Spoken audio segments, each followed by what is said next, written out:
Somebody will.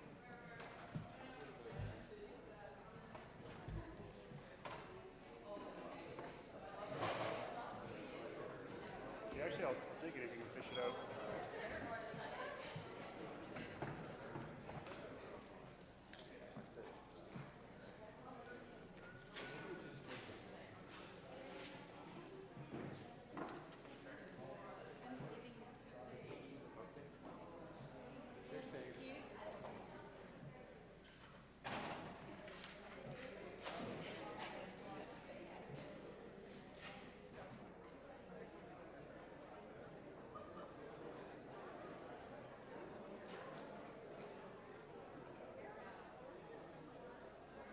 Your attention, please.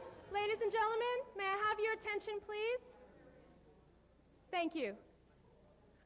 Mr. Adams has been traveling for some 3 weeks now, and he is very ill tonight. He is here, but he is very ill. So we will have to limit questions. If you have a question, could you please now write it down on a piece of paper? Ushers will collect the questions, and they will be handed to Mr. Adams. He will not be able to answer all of them. They will be selected. All right? Thank you very much.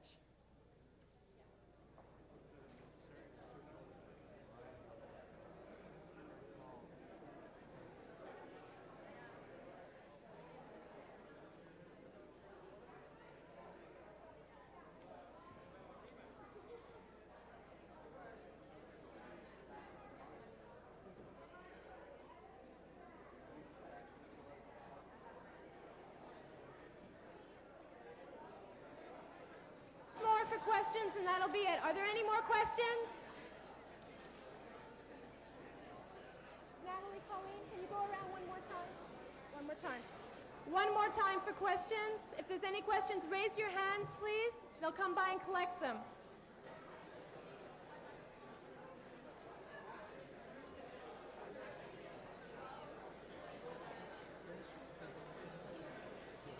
I don't have anything yet. No.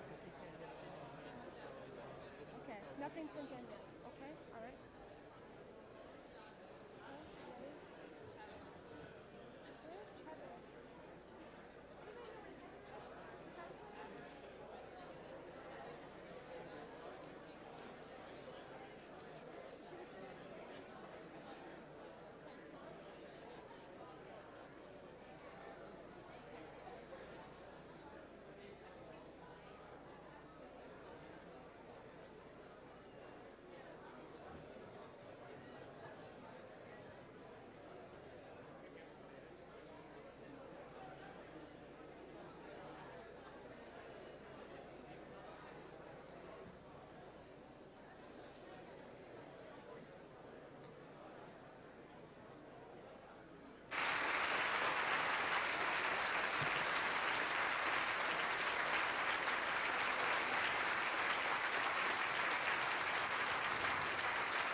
Ladies and gentlemen, I'd like to introduce to you Lana Grimes of the Concordia Student Union.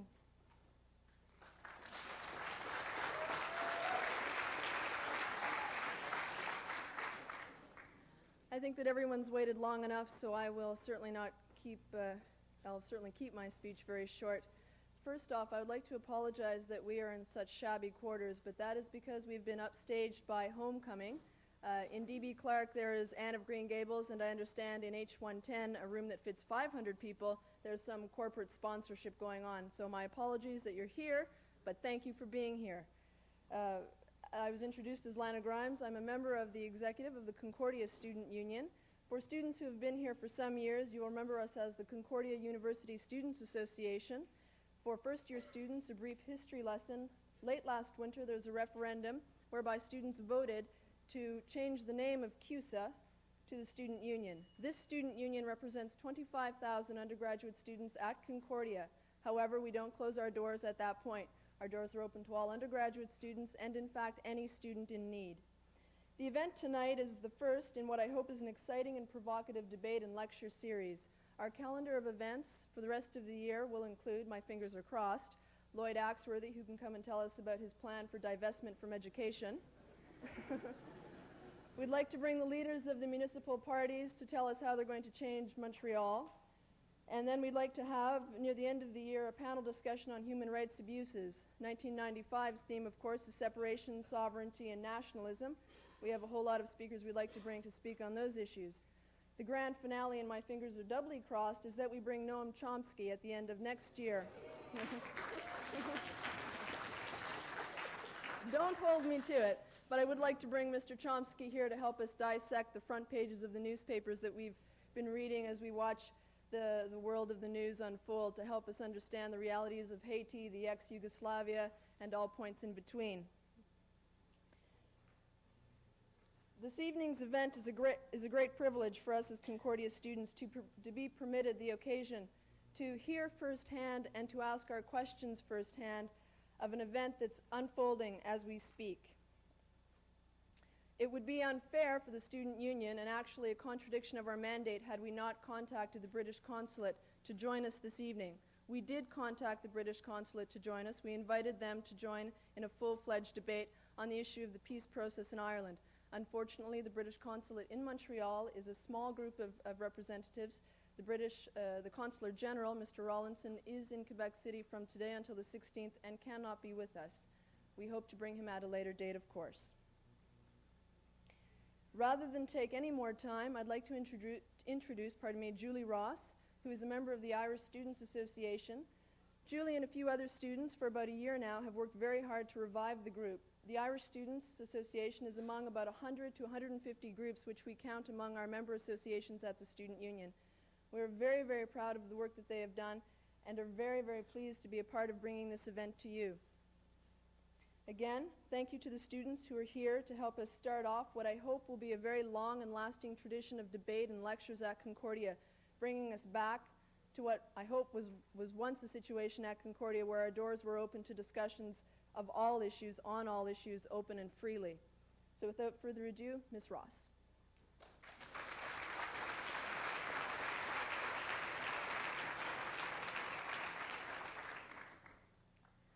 Good evening. Thank you for your patience.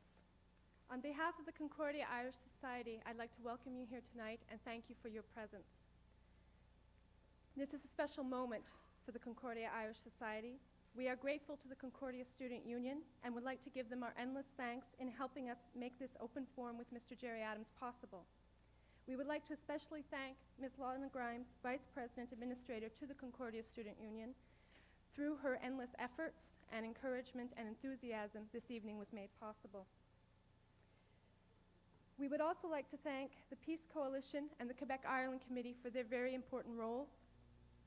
And we would like to commend the Canadian government for permitting Mr. Adams here today, as he has been previously banned in Canada.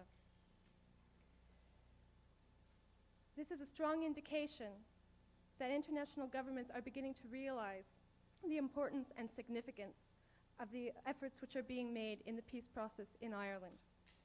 Mr. Adams, president of Sinn Féin, has been one of the key architects in the peace process, and it is our hope that this evening here at Concordia will help inform and encourage us all as to what it is we can do to aid in the peace initiative in Ireland.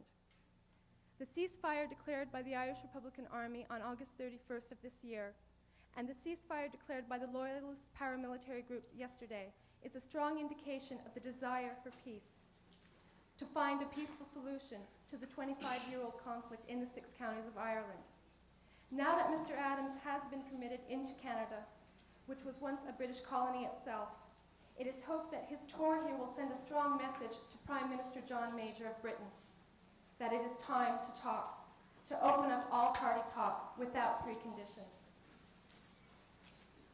With enough pressure sent by international communities, it is hoped that the British government will recognize that it is time for the British troops to go and time to give the people of Ireland what they deserve, peace.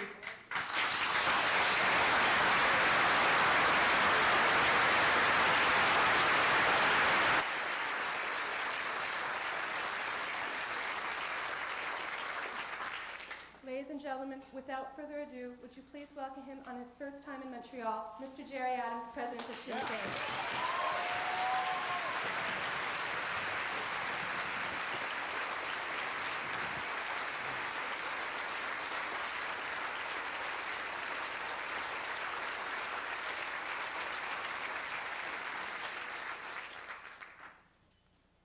Díobh agus caithfidh mé ar áir dús go bhfuil mé go háin a BBC microphone.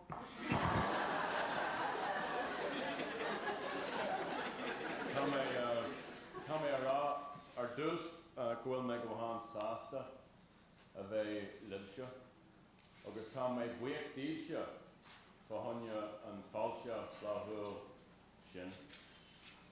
Bon nuit et merci beaucoup pour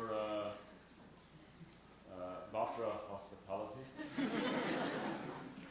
In Galway, in the west of Ireland, I don't know if there's anyone here from Galway.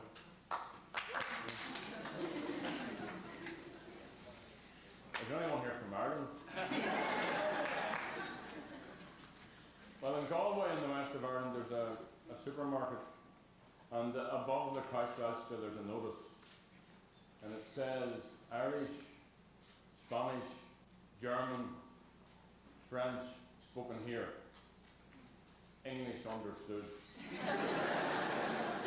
So, níl ma Frankish róháid, ní féidir liom a bheith cant libse Frankish, Jenna Parpa Frankish. So we have to go ahead in Anglais. I want to thank the Irish Students Association, and I want to thank the Students Association here for the invitation to speak. And I had to wait for as long as the rest of you to get in.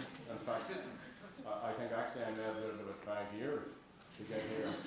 So I hope in the reduced time that we have, because there's another engagement later, and I've also caught the flu since I came into your city, I hope that we can examine some of the issues currently evolving and developing in Ireland. And I think it may be interesting before I do that, just to, and perhaps you know the detail and the facts that I'm going to place before you.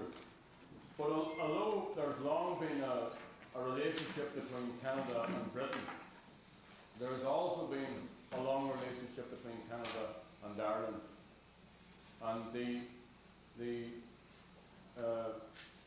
Irish Republican Army, the title, the term, the name Irish Republican Army, first was came into history on Canadian soil when Irish people living in the USA decided that they would take Canada and hold it and only give it back to the British when the British gave Ireland back to the Irish.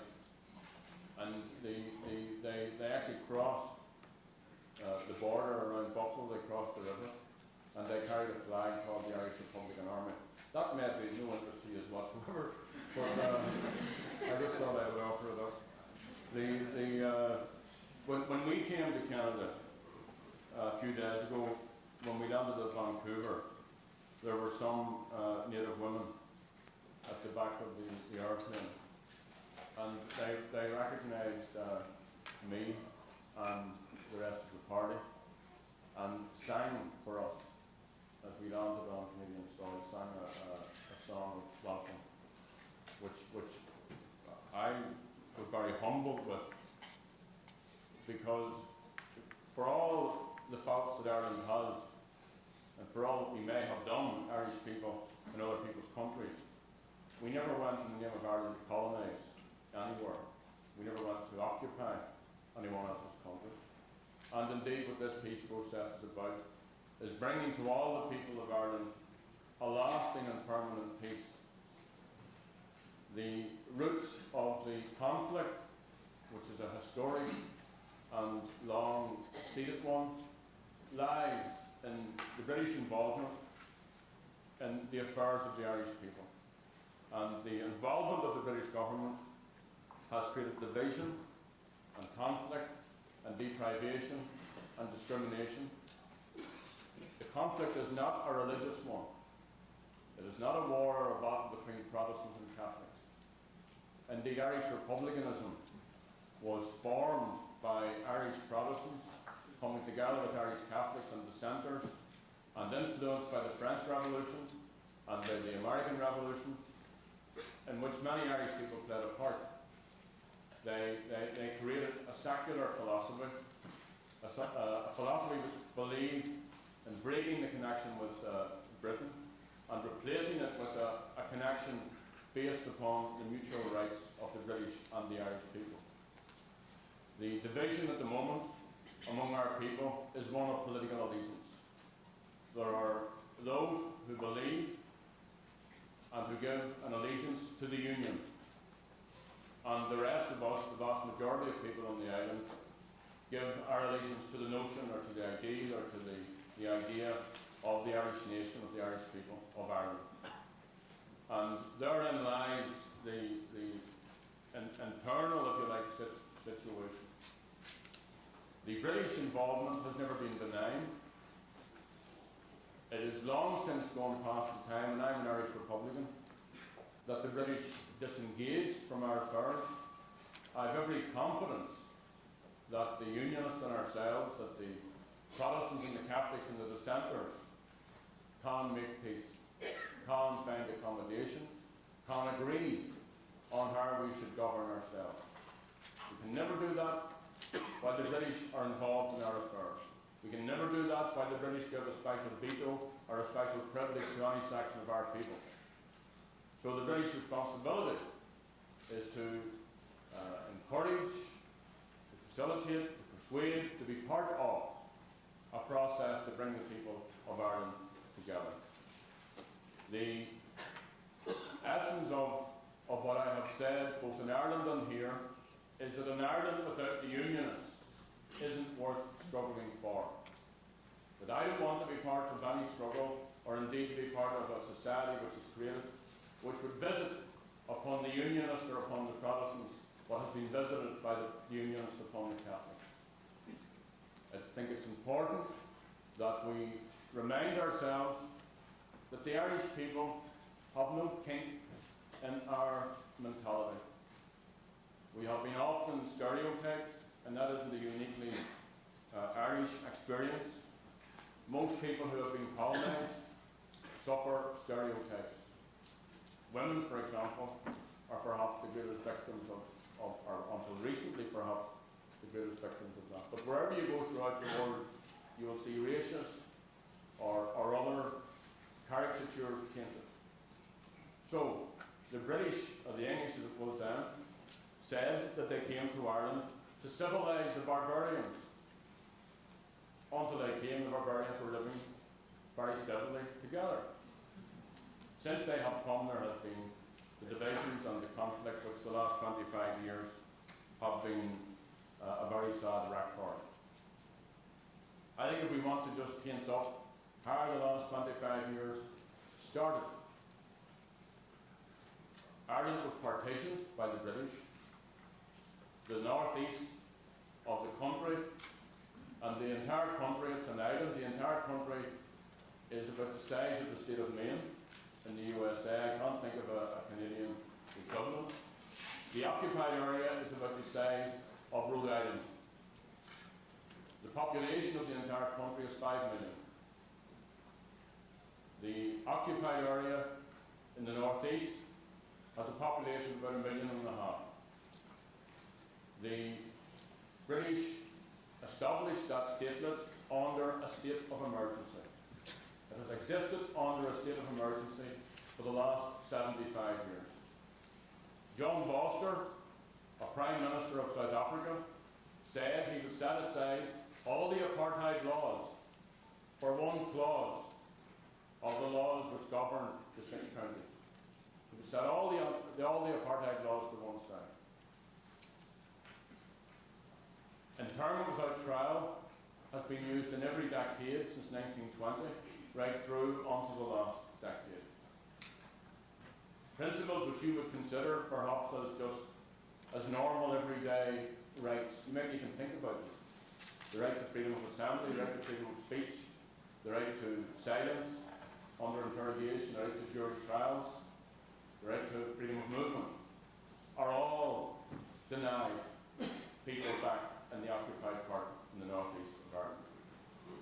25 years ago, I was a founder member of the Civil Rights Association. It modelled itself very much on the civil rights movement in the USA. We borrowed or stole the anthems of "We Shall Overcome" and "We Shall Not Be Moved." And the demands were very modest. 26 years ago, we marched for the right to a vote in local government elections. People were denied that right. And therein lies, if you like, the core of the Unionist position. And the Unionists did what they did with the complete authority of the British government and with the complete knowledge of the British government. And for as long as the Unionists got away with it, for as long as the rest of us were apathetic or cowed down, the British let it happen. The denial of a right to vote at local government level was, of course, to keep power, control in Unionist hands. To have a vote, you had to have a house. So in order to prevent people from voting, people were denied housing. And so on and so on and so on. I'm just trying to, without taking too much time, just completely demystify this myth, if you like, that it's Protestant against Catholics or Catholics against Protestants. Any division among people has as a basis, even though there are sectarian overtones and undertones, the basis was to keep power. The power was to be retained by the group who were most sympathetic to the union with Britain and who would run the place in the broad interest of the British establishment. And that is how it was run for the 50 years before 1968. And if you consider that the last 25 years are a third of the lifespan of that statement, you get some sense of what it's about. The Prime Minister was moved at one point to say, Catholics, I wouldn't have one about the place. At another point, a different Prime Minister said, we have a Protestant Parliament for a Protestant people. And I'm not talking now about the myths of history. I'm talking about in my lifetime. So, the civil rights struggle was met with reaction. We were bottomed, we were beaten, some of us were killed, we were water cannoned, we were gassed, at a time when the IRA hardly existed. And out of that came, in my view, the collapse of the state in August 1969. And in August 1969, it was the biggest forced movement of population anywhere in Europe since the last World War, when there were pogroms by the state police and loyalists. And the British then rushed troops in, not to protect the citizens, but to bolster up and retain the state. And that state that has existed on a light support unit of British guns and British militarism ever since. It's the only thing which keeps the place together. So, maybe 15 years ago, I argued that it wasn't a military problem, it was a political problem. There could be no military victory for anyone, not for the IRA, not for the British, not for anyone. There had to be a political solution. A political problem which had to be resolved in a political way. Sinn Féin commenced about 8 years ago to examine ways and means of developing a peace strategy. We looked and we learned from other struggles. We sought broad, general democratic principles, and we fixed upon a number of those. The right of our people to national self-determination, the need for both governments to engage positively in bringing about a democratic resolution, the need for talks, inclusive talks without preconditions, the right of everyone to be treated equally, no vetoes for anyone, not for me, not for Sinn Féin, not for the unions, not for anyone. We also commenced a number of initiatives. We decided to engage our opponents and our rivals politically. There were a series of meetings and dialogues and contact with Protestant church leaders, Catholic church leaders, with civic leaders, with people in business and commerce, with the SDLP, which is the other and larger nationalist party in the north, with Dublin and with other parties there, and indeed with the British government. And the most significant of all of those engagements, was the one that I engaged in with John Hume, the leader of the SDLP. And he and I collectively represent the nationalist people of the six counties. And we came to a consensus, and that is the focus and the core of the current peace, or the current phase of the peace process. In other words, if we did anything, and if we never did anything else, we succeeded in kick-starting the peace process. And for many people who had sort of lived in hopelessness, who thought the problem wasn't going to go away, who thought the war was on forever, who had their heads down, or even perhaps people who, maybe a little guiltily, were tolerating what was happening. They beamed into their front rooms on the television the atrocity, the dead bodies, the bomb explosion, the funerals. I think if we did anything, we showed that if there's a political will, that the problem is not intractable. And indeed, there is no problem that is intractable if there's a political will or goodwill to resolve it. Mr. Reynolds of the Dublin government engaged very positively in that process. Irish America and then official America engaged in it also, so that we had a jigsaw coming together, a package which was brought to the IRA leadership. And the IRA had always said that it would look at alternatives, that it resorted, in its view, to armed struggle because there wasn't an alternative. And on the 31st of August, they ceased their campaign. And that has been a historically important and very courageous and very bold step, which moved the entire process on, which brought all of us, I think, to a very historical and decisive juncture in Anglo-Irish relationships and also in the history of Ireland. The killing did not stop on the 31st of August. A number of Catholics were killed since. My offices in the Falls Road in Belfast were the target of a fairly large car bomb. There were other bombs placed in other places. There were a number of mass murder attempts and shootings in which people were wounded. But I think, and it's very welcome and it should be commended, that the decision of the loyalists who will cease their operations at midnight tonight, Irish time, is a very significant and important step. I welcome it. We have called for some time for the loyalists to cease. We have called for them to become involved in the peace process. And I think today's announcement moves the situation, as I've said, on another pace. It also means, ironically enough, that the only military force still engaged in military operations are the British. In that Rhode Island-sized statelet, there are over 30,000 heavily armed combat troops and state police conducting search operations, conducting raids, stopping, arresting, and indeed in the last week or so they fired a number of these yokes, which are plastic bullets. Sometimes people think that plastic bullets are small, like lead bullets, but they're extremely hard. So I think the onus is very, very much upon Mr. Major to respond to the series of initiatives. He talked to Sinn Féin until last November. There was protracted dialogue and discussion between his government and our party.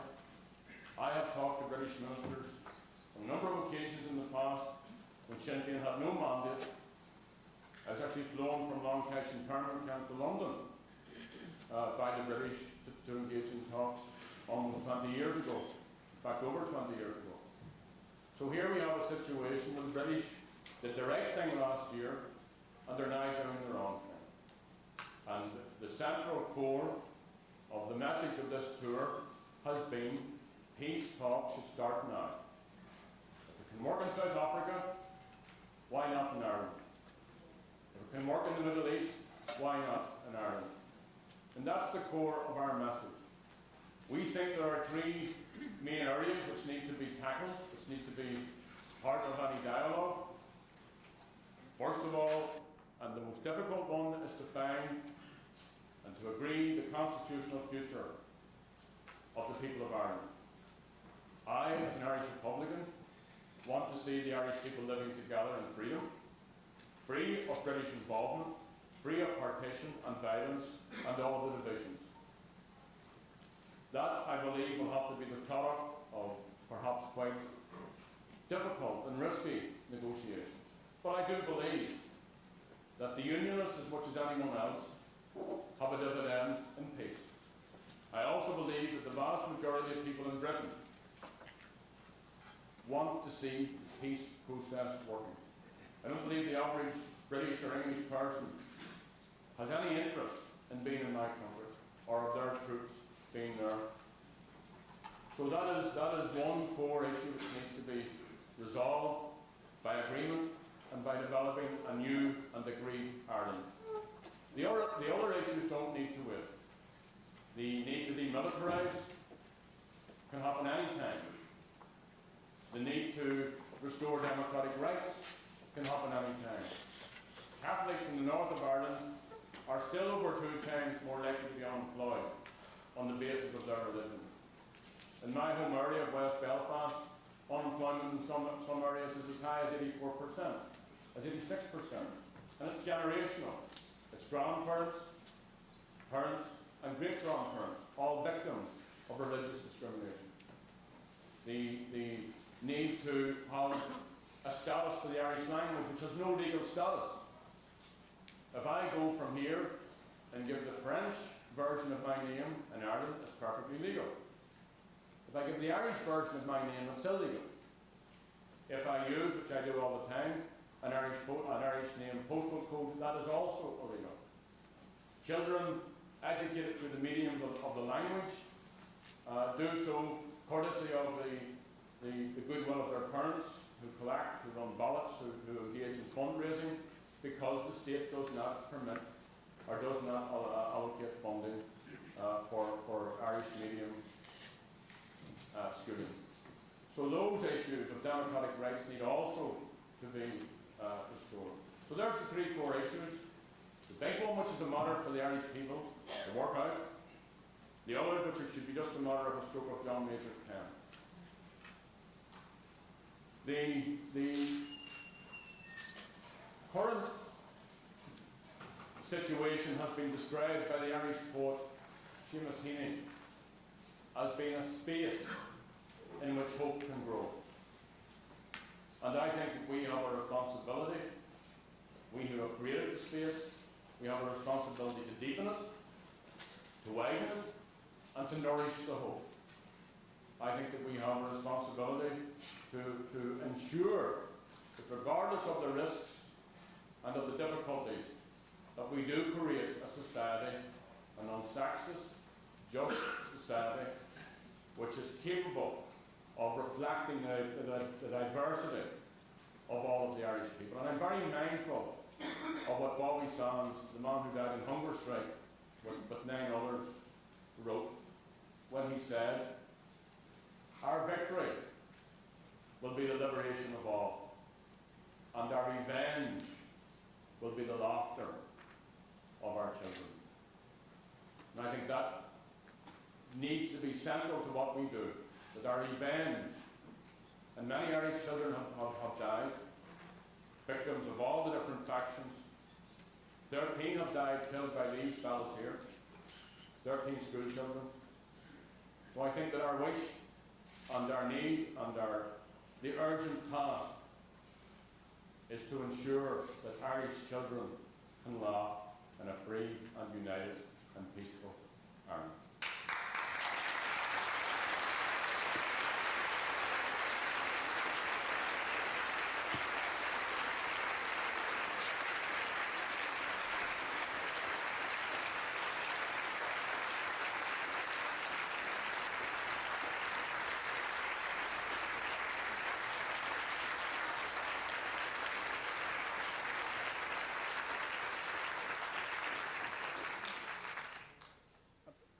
This is the format that we have used actually throughout the place, just to speed things up, of asking people to bring us questions. But I just actually remember that when we did the Kennedy School, that indeed it was university audience and we used the microphone. So I apologise if this goes against the grain, but I go through these as best I can and try and give answers. Dear Gerry, speaking as an Ulster Protestant, could you define what it is to be Irish? Given that the majority of the Protestant population align themselves with the British Crown of the British government, do you expect them to be assimilated into a Catholic Gaelic Ireland, which they want no part of? I want no part of a Catholic Ireland. I mean, I'm a Catholic, but I don't think that's anybody's business, really, in terms of how you govern a country. And sometimes the unionists will say to me and to others, we are afraid of Rome rule. And I say, well, so am I. I think that, and I don't want to be appearing patronising, but the unionists have a major problem, and which sometimes takes the form of an identity crisis. But I think it's pertinent to remind ourselves, Ian Paisley, when asked what is his nationality, will say, I'm an Irishman. And he is. He's an Irishman who believes in the union with Britain. I did an interview recently, well, I talked to him, he didn't talk to me, with a man called Ken McGuinness, who also admitted that he was an Irishman. And the president of the Gaelic Athletic Association, which is a voluntary national sporting organisation, said that recently, and he's an Irish Protestant, said that the unionists are as Irish as the rest of us, and in their heart of hearts they know that. The difference between us is one of political allegiance, and they represent one tradition and we represent another. And there are other traditions. There's a tradition in the west of Ireland, an Irish-speaking tradition. There's a rural tradition, there's an urban tradition, there's an orange tradition, there's a green tradition, there's a women's tradition, a whole range, there's a labour tradition, a whole range of diversity. And I think that the unionists in a new situation will rid themselves of the baggage of history. And I'm mindful, I don't want to draw too many parallels, but I'm mindful. We were warned when the elections were held in South Africa that the place would fall apart, there'd be devastation, there'd be destruction. But what happened? People danced in the streets. Because for the first time, especially the white people, could be proud to be South Africans. And I think the same situation is up the road for the rest of us. And it should be a notion of inclusive Irishness. There's no such thing as being pure Irish. It's a notion of inclusive Irishness. I would like to see a bilingual Irish situation. A friend of mine, a woman comrade from Belfast, was asked what was her ambition for a free Ireland. She said, I want to see an Irish Republic, I want it to be bilingual, and I want only women to be in government. but I'm prepared to compromise. And so with me.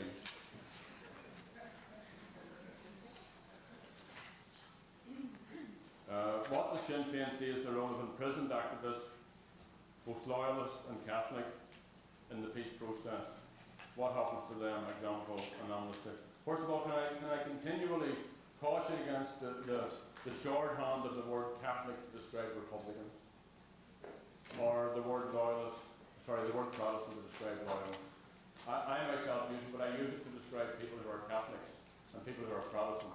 who mightn't necessarily be Republicans or loyalists. The prisoners should be released. It's straightforward. You can't have a peace settlement and still have political prisoners in the jails. There are over 700 Irish Republican prisoners and about 300 loyalists. The British very rarely get put into jail. They get an amnesty as soon as they do something. So a peace settlement must include the freedom of the prisoners.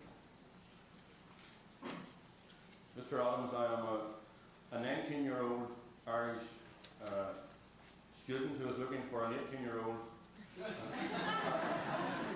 Irish woman student.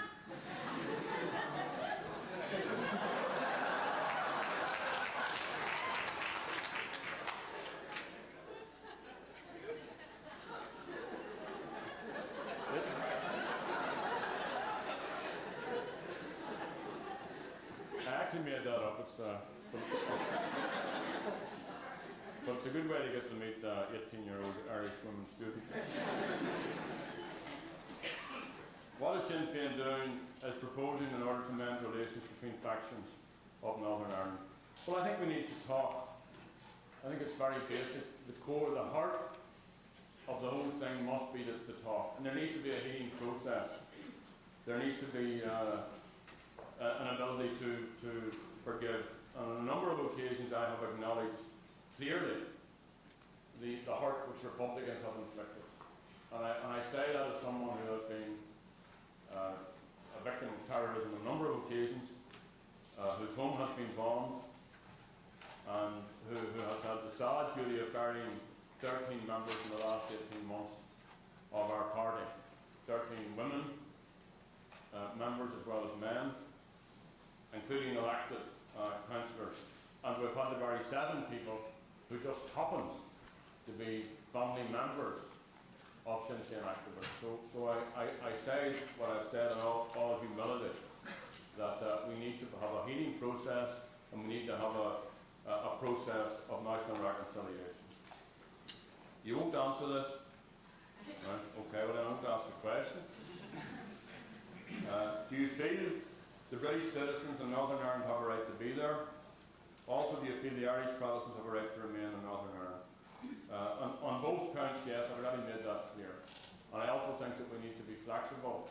If there needs to be some recognition from the unionists of their position, I think we need to be flexible in looking at that.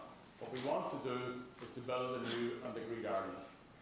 The bottom position for any Democrat must be to end British rule. Now, what replaces it then is a matter for people to agree, a matter for people to work on. And if there needs to be some interim arrangements, some intermediate arrangements, some transitional arrangements, then we have to be very flexible and generous. And if the unionists need some recognition of their own position, then we need to be flexible and generous about that also. I want to know what, if anything, is going to happen to the prisoners in the hate blocks. We want our soldiers brought home now. Again, I've answered that. There is a need for all of the prisoners to be out and reunited with their families. The British say that in a referendum, the so-called Protestant majority would vote to stay with Britain. Do you accept this theory, or do you believe that a united Ireland can be democratically achieved? A united Ireland will not be achieved unless it's democratically achieved. There are 2 issues here. There's the issue of territorial reunification, which the British can bring about tomorrow. The British could, if they wanted, end their jurisdiction in Ireland and give the jurisdiction to this students' union, if they wanted, because they retain jurisdiction by an act of the British Parliament. And in British constitutionality, the Parliament is supreme. So the Government of Ireland Act and the Acts of Union are the basis within British constitutionality for their control and their jurisdiction in my country. How we then reunite Ireland is a matter of discussion, of agreement, of coming together, and of accord. That's how that needs to be developed. Is it a sin to masturbate?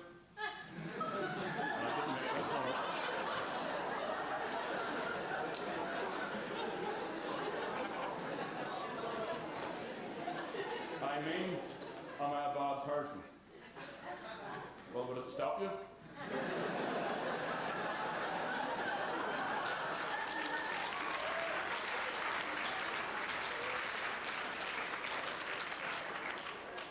I was going to say would it stop any of us, but I didn't want to go as far as that. Are you a socialist? If so, how does this affect your approach to Irish politics? If not, why not? That's obviously from the lunatic fringe of the... Anyway, yes, I am a socialist. I consider the socialist position and the internationalist position is for the rights of people and nations to national self-determination. I don't think there's any other position which people can take. I also think that some people can be benignly imperialist. Some people will say, well, we can't support Sinn Féin because they're not socialist enough. Or we can't support Sinn Féin because they're not feminist enough. And I think that's benignly imperialistic. I don't come here to seek support for Sinn Féin. I come here to seek support for the broader notion of the right of Irish people to self-determination. I would like to see within that then an economic democracy, a redistribution of Irish wealth, because we're not a poor country. I think we're rated as somewhere as the 17th wealthiest country in the world. So we're not poor. Yet a third of our people live below poverty level. So someone's getting rich somewhere. One in every 2 to 3 Irish people emigrate. So again, you have this crazy position. And what I want to see is a basis where there's an equality of opportunity and where people have the right to jobs, the right to work, the right to education, and so on. Realistically, how soon do you expect to be at the negotiating table discussing the removal of British soldiers from Irish soil? Well, realistically, I think we can be there before Christmas. I think the British government will find it harder to resist. I did interviews tonight on BBC, and one British minister said one thing and the other British minister said the total opposite. So I think as the peace process builds momentum, that it will be difficult for the British to resist. All of their thrust and their resources and their propaganda is now being used to excuse their failure to talk, which is in a way quite pathetic. That power and influence they have is about defending an indefensible position. So I think we could be certainly into negotiations, which will take some time perhaps, but our strategic aim in any negotiations will be to win agreement on ending British rule in Ireland. If unification of self-government cannot be negotiated, will the IRA return to violence as a means of pressurising the British government? I think with this very, very unique point in our history, and I genuinely do not envisage failure. I think we can actually negotiate and move the situation forward. I think it will be very difficult and very risky, but I think a good start has been made and that we can progress in that way. What role do you feel Canada can play in a future peace process between the British and the Republic of Ireland, and how do you think the Irish population in Canada can best raise its voice to endorse the process? This is from Conor Fitzpatrick of McGill University, Rothbard. And he also says thank you and good luck. Well, first of all, I think you should work on the broad notion that if it isn't good enough for Canadian people, it isn't good enough for Irish people. Just fit that notion about in your head. Your government and the people of this country did a very good job standing up against Margaret Thatcher on the issue of South Africa. I think it's something that people could reflect on and feel a sense of pride about. I think this permission for me to come to Canada is a good step, and I commend the Canadian government in it. I think that people here should insist that any funding, any investment in Ireland is on the basis of what we call McBride Principles campaigns. That is, for an equality of opportunities and for parity of esteem. I think on the wider issues you should demand information. Get information about Ireland. Form your own opinion. Take the British information, take the Unionist information, take the Irish Republican information, and come to your own conclusion. But essentially at this moment, ask for in your students' movement, in your workplace, of your politicians, of your various groups, that the demand for peace talks in Ireland be raised. I think that's the way to proceed.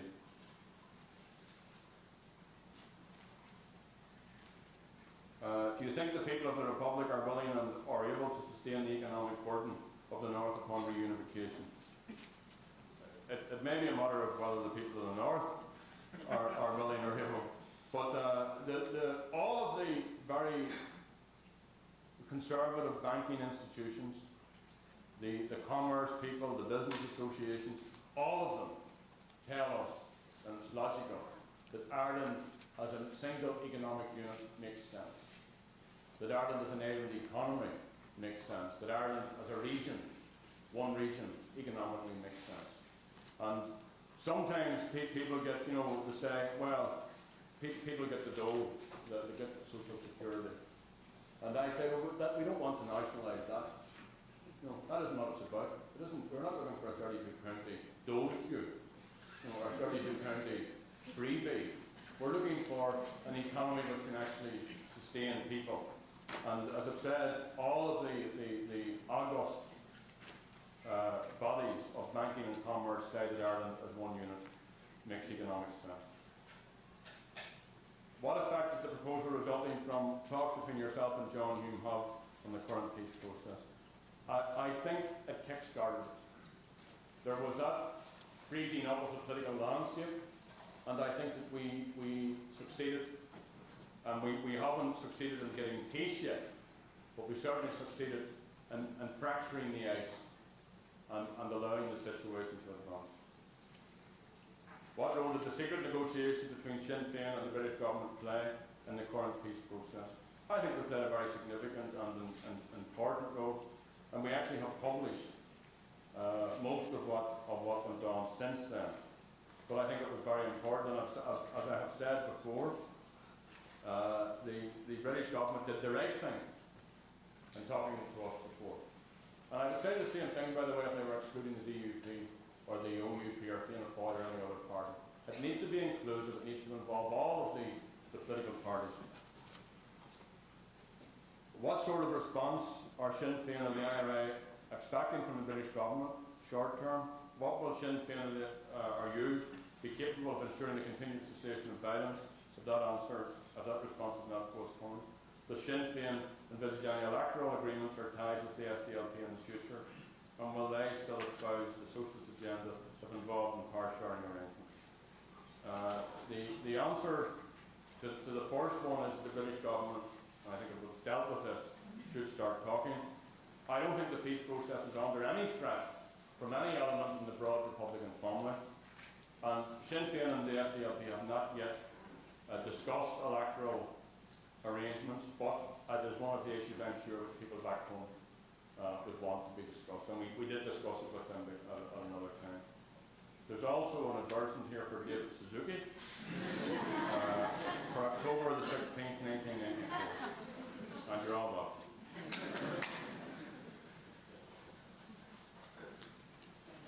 Do the majority of people in Northern Ireland want sovereignty from British rule?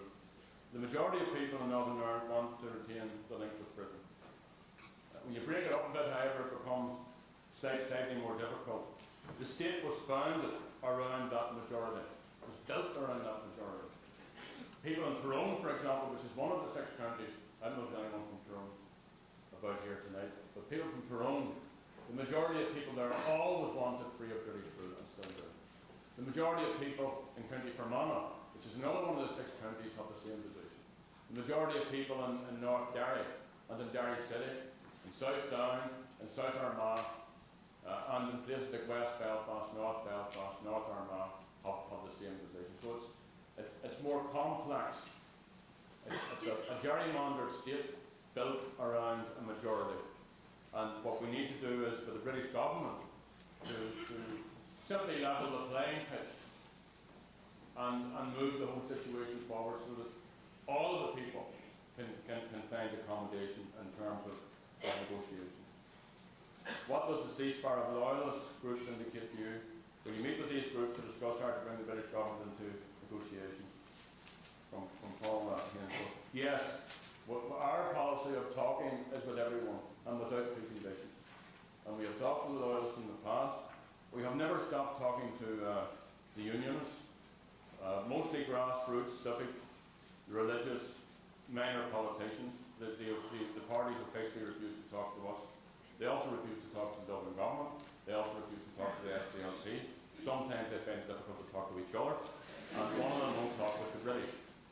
But we have always had a policy of dialogue.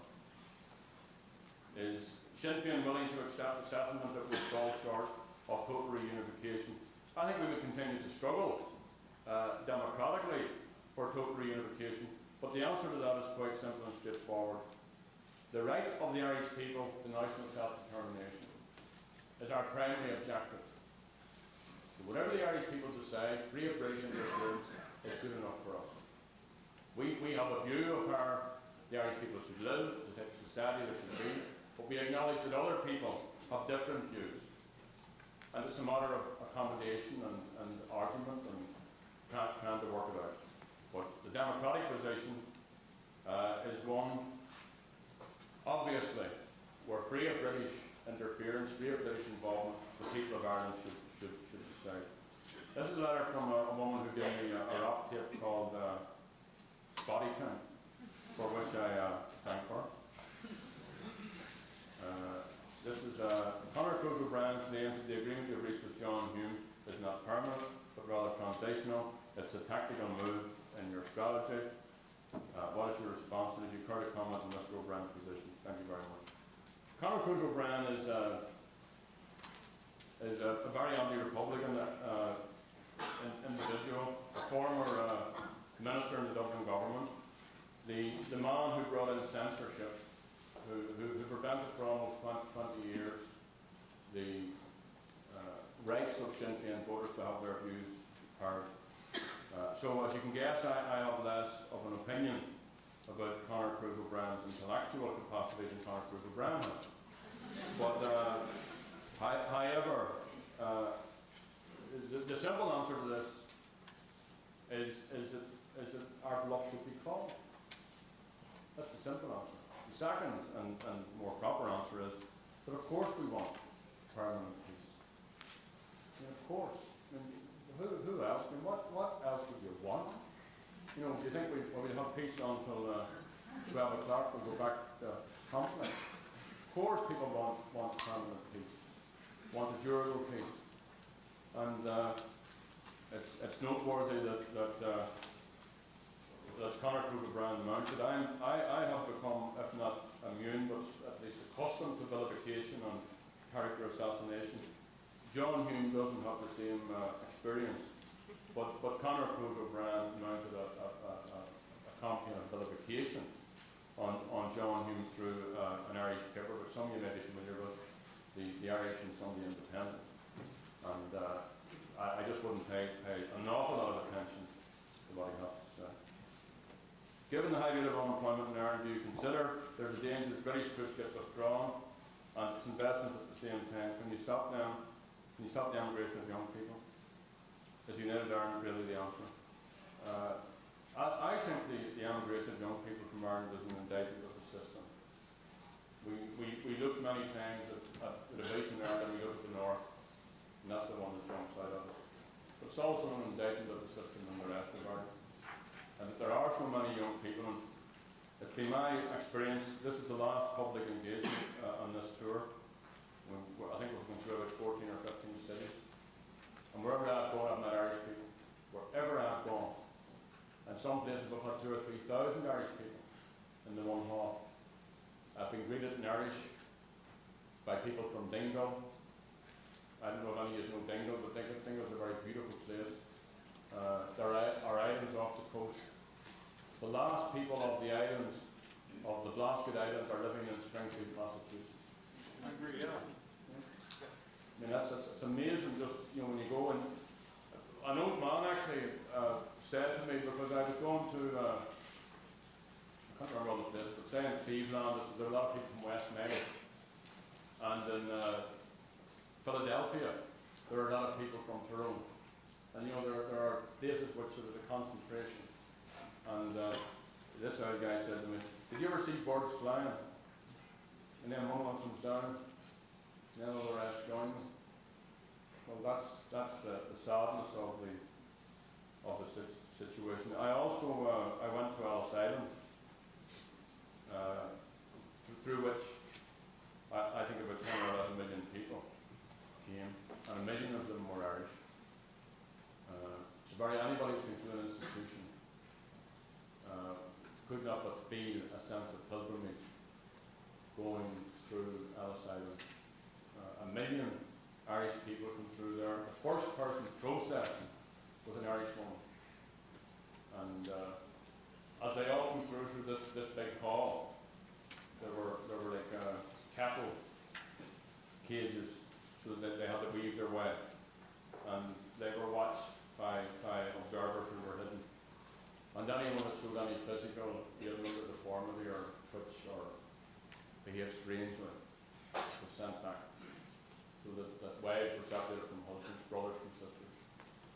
And you could see through, I actually asked the guy, you could see through the windows, you could see the mainland of the USA. So you could picture people from all over the world coming to the land of hope and then being sent back. And in Philadelphia, that's where the famine ships landed, the coffin ships from Ireland. Here in Quebec and Montreal, the Irish, and it's been a case of some celebrated controversy recently. The Grove Field was the place where the Irish were taken from the coffin ships. The coffin ships where many lost their lives. It was in the famine of 47. In this city, 6,000 Irish died. In this city, which you're in, 6,000 in mass graves here in this city, died of fever and decontamination sheds and fever sheds, and thousands on Grove Field. And in fairness to the people of Quebec, they took the children, but they permitted the children to keep their Irish names.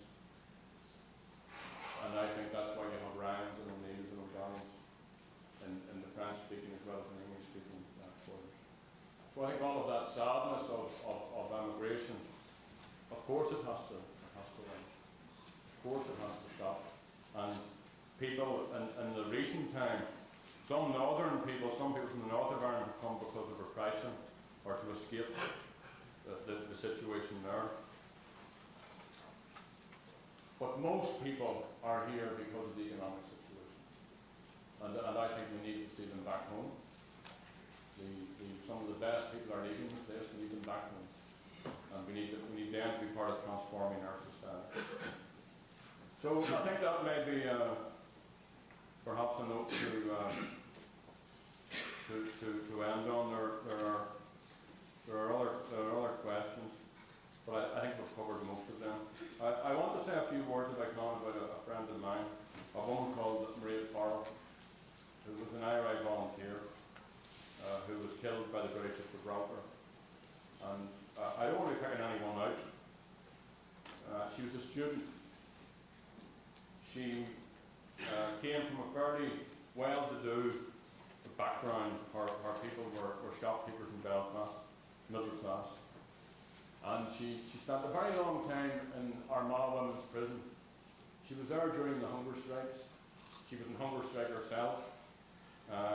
During the prison struggle, she was kept without any intellectual or other stimulation, without books, without writing material, without reading material, without a radio, in a cell. She was refused what are called slop-out facilities. She was refused leave to wash herself. The women, particularly during the whole process of periods and so on, had a very difficult time. She came out of prison. I don't know how long she was in there, 14, 15 years. Came out of prison after about 14, 15 years, went back into the struggle, went back to Queen's, and then went on active service with the IRA. And the reason why I bring attention to her case is very simply, I do think that you people here, and you won't thank me for saying this, have an immensely privileged position. You live in a country, whatever the difficulties, they're domestic, whatever the difficulties. And I just would like to give you a sense that in another place, and I'll be there in the small hours of Saturday morning, which has contributed to some degree to Canada, that so many people have been killed and that so many people have struggled for a new situation. And I think that when Mairead was killed, the Students' Union in Queen's, which is an ascendancy universally, closed down in honour of her death and what happened. When her remains were brought home to Belfast, and some of you may have seen this along with 2 other people, the funerals were fired upon. 3 people were killed, 64 were injured. The guns and the grenades which were used were supplied to the killers by British military intelligence. Now, I don't want to end on a negative or a sad or a sour note. What I'm saying essentially is that we need to set all of that behind us. All of it. Set it behind us, let it be part of our history. We don't have to forget about it. But we need to make sure that no other Mairead Barrow either goes out to kill or to be killed. And I do believe that this visit has encouraged and helped that process, and I do believe that you, by listening to me and giving me your attention and your questions, perhaps have learned a little bit. I certainly have learned through coming to your country. I don't think any of you will go out of here in any way contaminated by the last hour of our discussion.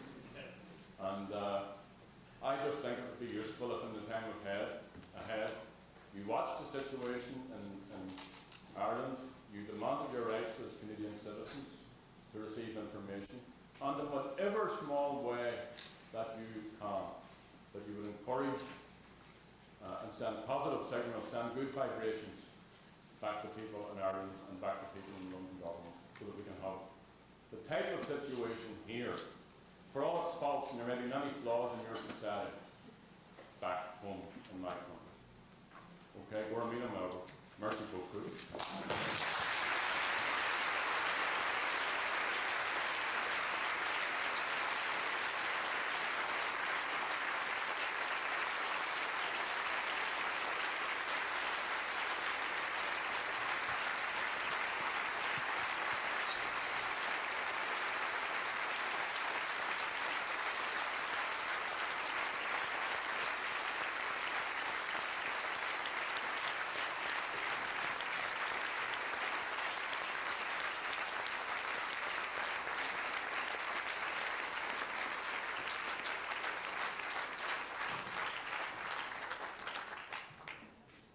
Before we end tonight, we have a small presentation from the Concordia Irish Society and the Concordia Student Union for Mr. Adams.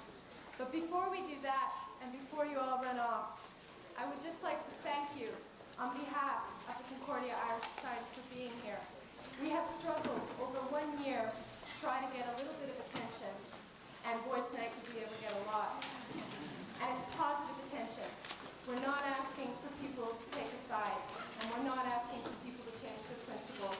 What we're trying to do is open up the lines of communication, because through dialogue, if you go, for example, to South Africa and Palestine, we can get there. So I'll ask Lorna Grimes to come up here, and Gerry, if you would.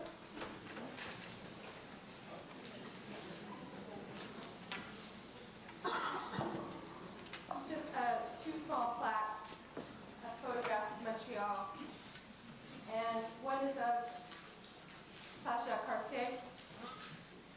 The other is of the old fort, which is significant as it's very close to Griffintown, a town where many Irish immigrants, of which my grandfather was one, came over here.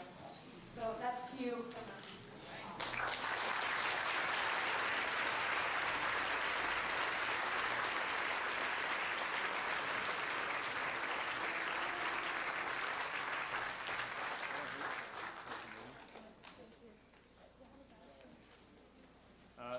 Can I just thank you for this presentation? The last 3 weeks have been marked by very positive engagements like this one, and I have received numerous presentations. I've accepted them all, because this isn't an ego trip, but it's, I've accepted them on behalf of people, people back home, the families of prisoners and the people who are in struggle. And I bring this back to Ireland, and thank you very much. We're really honored.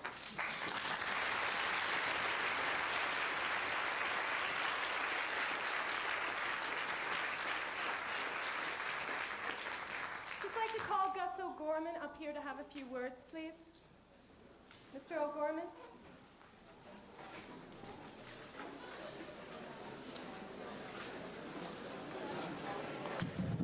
Ladies and gentlemen, I'm just here to announce and let you know of Irish language classes which run each Monday. After that very edifying and energizing talk from Mr. Adams, you can now look forward to a continuum of something of merit and of cultural interest to you all.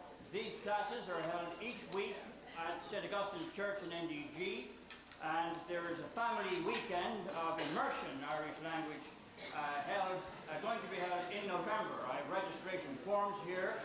Come and see me afterwards down here. No Irish prior knowledge of the language is necessary. Absolute beginners are welcome. Thank you very much.